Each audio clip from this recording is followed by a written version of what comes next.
Welcome back to the NFPT podcast, where we make you feel confident walking into your CPT exam. I'm your host, Erin Mahoney, General Manager of NFPT and longtime certified personal trainer. But let's dive right in and start talking about body composition testing and what that means for CPT test day.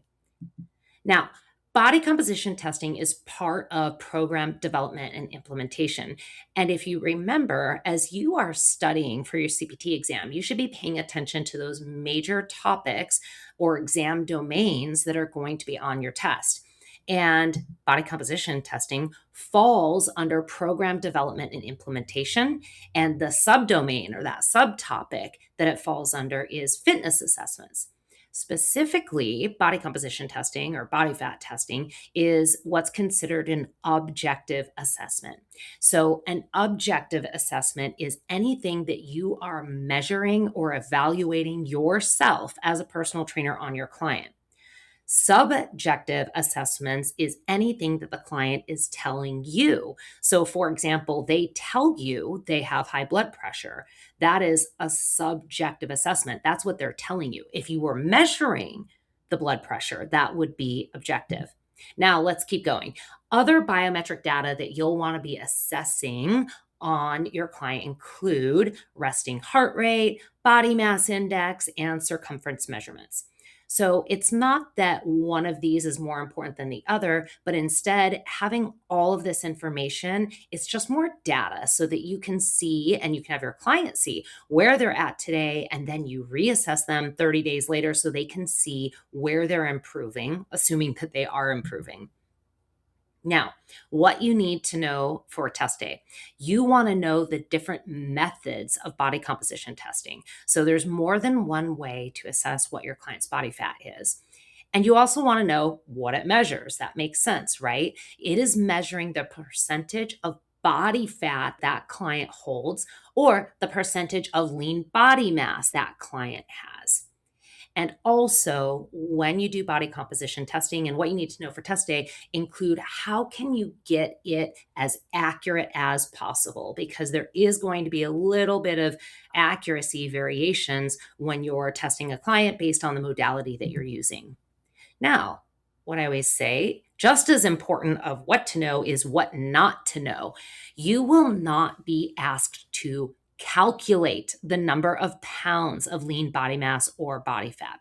So, what that means is you won't be seeing questions that will tell you how much a client weighs, what their body fat percentage is, and then expecting you to do the math to determine what that is. That's what calculators are for. So, you don't have to worry about doing math on test day.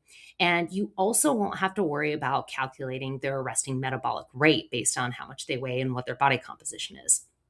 And you also don't have to do anything with image identification. So, for example, when we talk about skin fold testing, you won't be expected to look at an image and identify the exact name of the site that it's testing. So, you don't have to know that.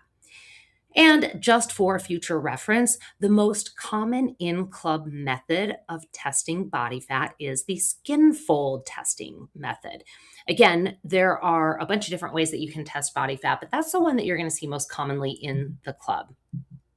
Now, there's other ways to assess body composition, and you'll want to know about these for exam day. First is hydrostatic weighing. Now, that is considered the most accurate form of body composition testing, but most clubs won't have this available. And honestly, you don't need this. What you're trying to do is you're trying to gauge if the client is getting closer to their goals or farther away from their goals.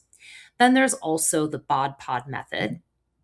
And then there's also bioelectrical impedance. So that is becoming more and more popular. So those are the scales or any other kind of electric device that will estimate what a client's body composition is. And those can vary quite a bit. So they are often in the club, but it's still very commonly seen in the gym setting to use the skin fold caliper testing method.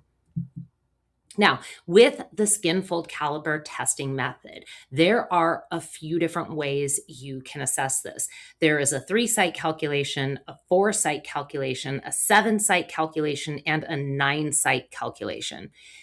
The good news is for CPT test day, you don't need to know all the different sites for each one of those 3, 4, 7, and 9. But it's a good idea for you to know where the common test sites are, okay?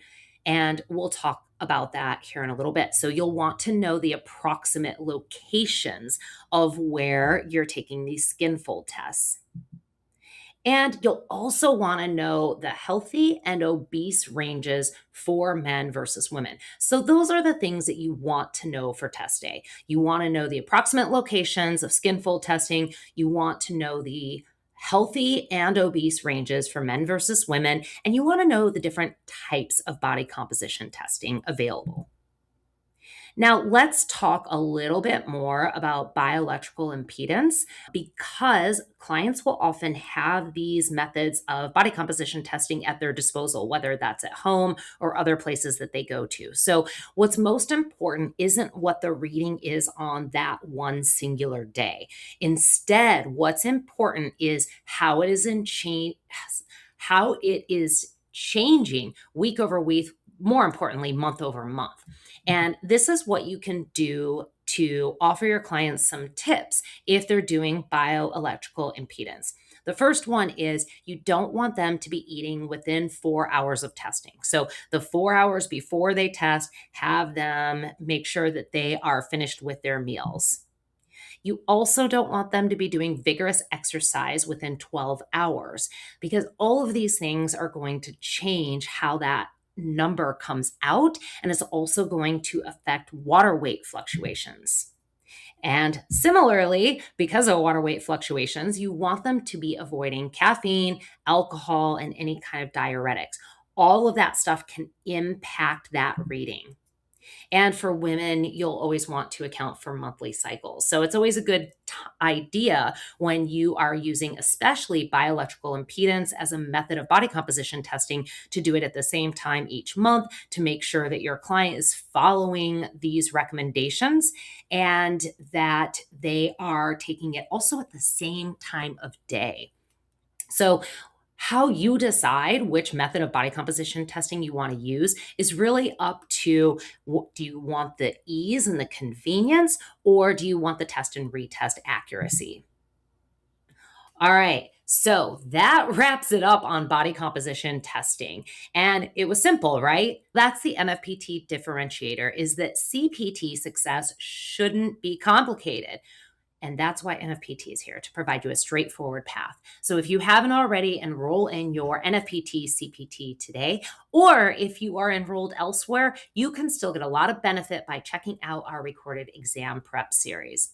Other than that, you know what you need to know now for body composition testing on CPT test day. Thanks for joining. Stay well and keep moving. Today's episode is brought to you by Summit Professional Education. Unlock your potential with Summit Professional Education, your trusted partner for expert-led courses, flexible learning, and essential CEUs. Elevate your skills today at summiteducation.com.